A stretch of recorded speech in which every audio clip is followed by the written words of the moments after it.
So the beautiful girls like angels.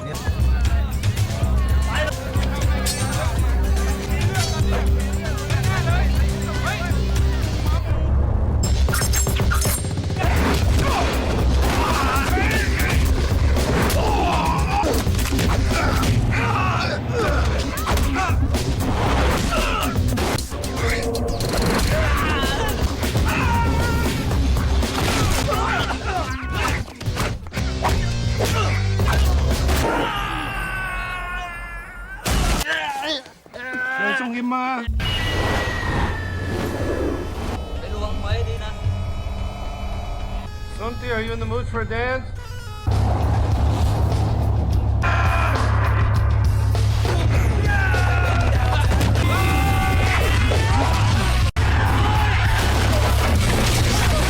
Some men were killed today. I know who you are. You disturb an important anti-terror raid. Our hospitality is famous.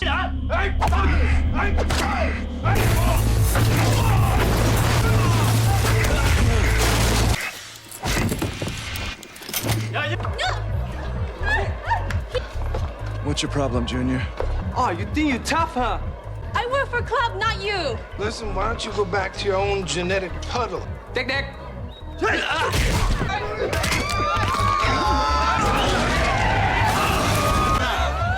of the way. Let's go.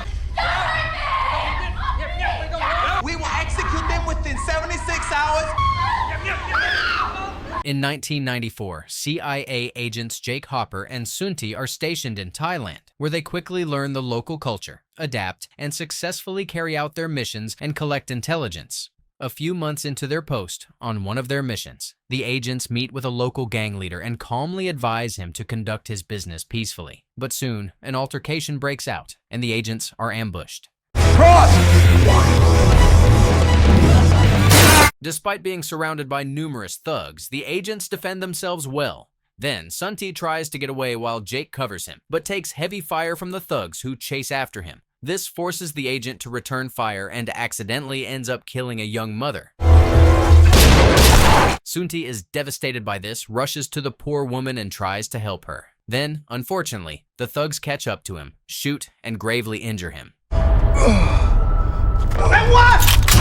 Luckily, Jake soon arrives on the scene, kills off the thugs, and rescues his partner. Traumatized by this event, and having had enough chaos, Jake soon retires from the CIA, returns to his family in America, and starts his own security business. Meanwhile, deeply affected by the death of the young mother and hoping to atone for his sins, Sunti becomes a Buddhist monk and stays back. Unfortunately, Jake loses his wife a few years later, which leaves him as the sole provider for his daughter Jessica. As time passes, the father-daughter duo help each other through their grief and build a quiet life for themselves. One day, Jake is hired to retrieve some valuable data by his former CIA colleague, Tom Collins. After planning the mission thoroughly, Jake heads to a highly guarded estate, expertly sneaks in, and executes the task without even making a peep.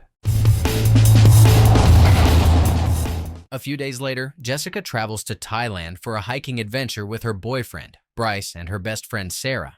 After spending the morning sightseeing, the group enjoys a swim in a secluded lake, but are soon terrified to their core.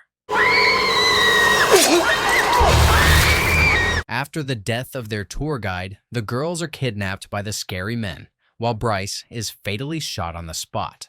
On a video recording, the men identify themselves as troops of the Islamic fundamentalist group named Abu Kharaf, demand the release of their colleagues imprisoned by the U.S. government, and threaten the girls' lives if their demands are not met. As soon as the CIA receives this video recording, Tom recognizes Jessica and discreetly gives Jake a heads up about his daughter's situation. Worried out of his mind, Jake wonders if the kidnapping had anything to do with him and his line of work, but learns that the terrorist's main target is Sarah, who is the daughter of U.S. Senator John Winthrop. Elsewhere, the CIA holds an internal meeting to decide how to contain the matter and rescue the girls as soon as possible. After a lengthy discussion, Agent Leon Washington is assigned to the case and advised to handle it as discreetly as possible. Meanwhile, Jake decides to handle the matter on his own and flies to Bangkok. He then takes a cab from the airport and heads into town. However, soon the driver takes Jake to a secluded area where some thugs are waiting to attack him and hold him at gunpoint. Hoping to avoid more altercation, Jake flees to a crowded marketplace, and the thugs follow him and quickly surround him. Elsewhere, the terrorists imprison the kidnapped girls together and keep them under heavy guard. A few hours later, the girls try to escape but are unfortunately caught, overpowered, and return to their cell. Meanwhile, Jake goes to a nightclub to meet the owner and old colleague Fitch McCoy, but runs into trouble when he tries to rescue a waitress named Lulu from a drunk man. After single-handedly neutralizing the threat and freeing Lulu, Jake meets with Fitch and informs him of Jessica's dire situation. Jake also shares his doubt about Abu Karaf's involvement and asks Fitch to use his local connections to find out who's really behind it. I need some goddamn help. I'm not on the inside anymore. The next day, Jake heads to a Buddhist temple where he happily reunites with Sunti, shares his predicament, and asks the spiritual master Pai John Paitun for some spiritual guidance.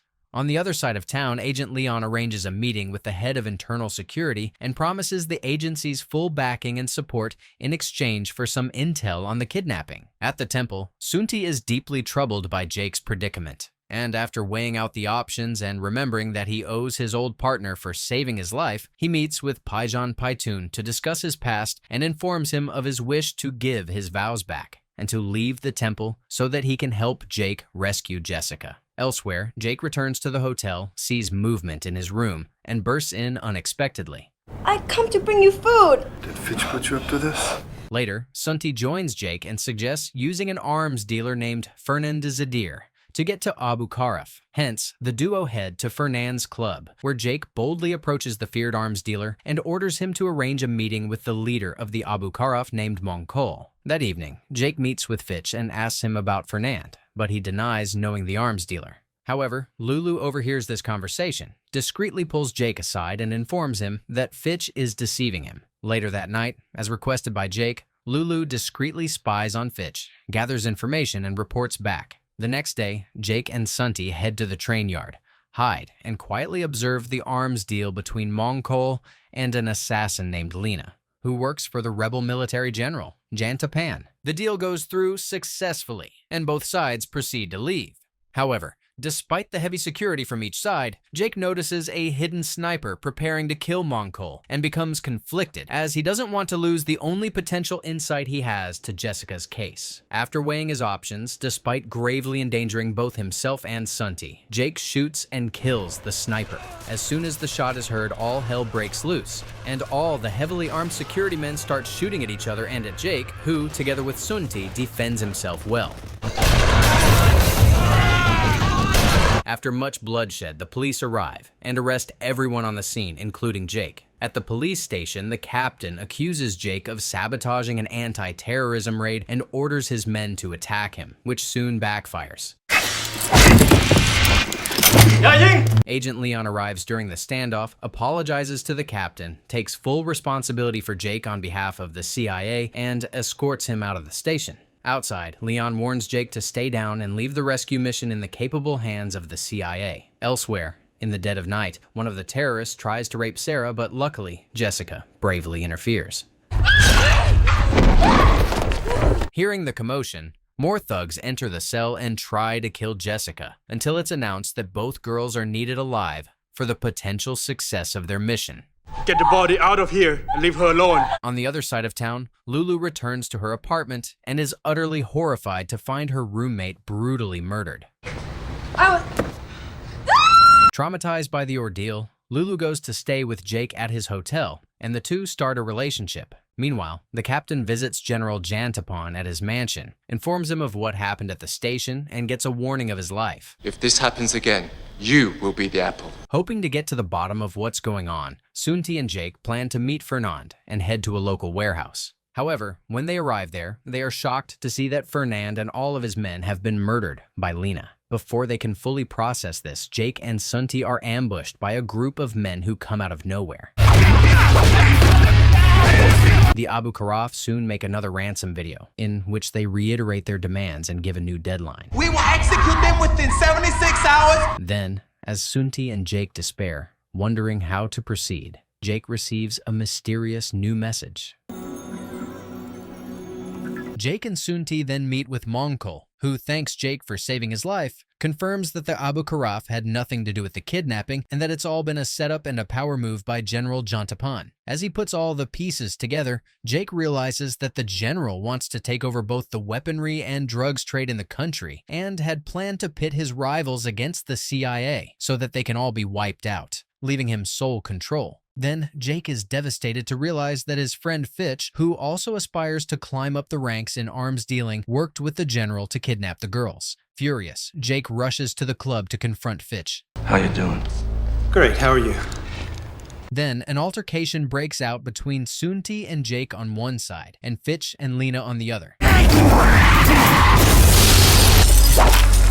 Jake then gives Fitch a chance to redeem himself for old time's sake, but is soon forced to take action. Elsewhere, following the American president's orders, the CIA prepares to take matters into its own hands, and with the help of the Thai military, prepares to ambush the kidnappers. In town, as the air of inevitable war looms in the air, General Jantapan steals one of Jake's sweaters and takes it to an old evil magician so that he can work his voodoo on the retired agent. Meanwhile, Sunti takes time out for some quiet spiritual rejuvenation and prayers, while Jake visits the temple and speaks to Master Paijan Paitun, who gives him his blessing, a special protective necklace, and promises to pray for him. Jake then informs his girlfriend how dangerous the upcoming battle is and bids her farewell. Then, Jake and Sunti set out to General Jantapan's mansion, where they believe the girls are being held. Upon arrival, Jake calls Leon and accuses him of knowing the general's involvement from the start and informs him that he will handle the matter himself. Elsewhere, the evil magician builds a voodoo doll of Jake and starts casting his spell. At the mansion, the duo discreetly enter the compound and quietly and quickly ambushes the guards. They then proceed inside and rescue the girls. However, they are soon ambushed by corrupt military soldiers. While Sunti safeguards the girls and deals with the numerous soldiers, Jake rushes upstairs to face off with General Jantapan. Jake and the general soon enter into a fight of precision. They then get into a proper face-off.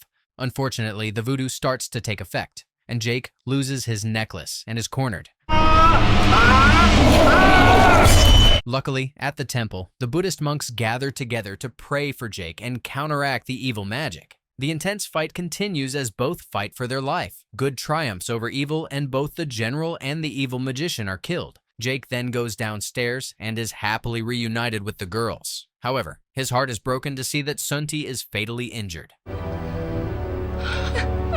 A few days later, a Buddhist funeral is held for Sunti, in which Jake spreads his ashes in the river.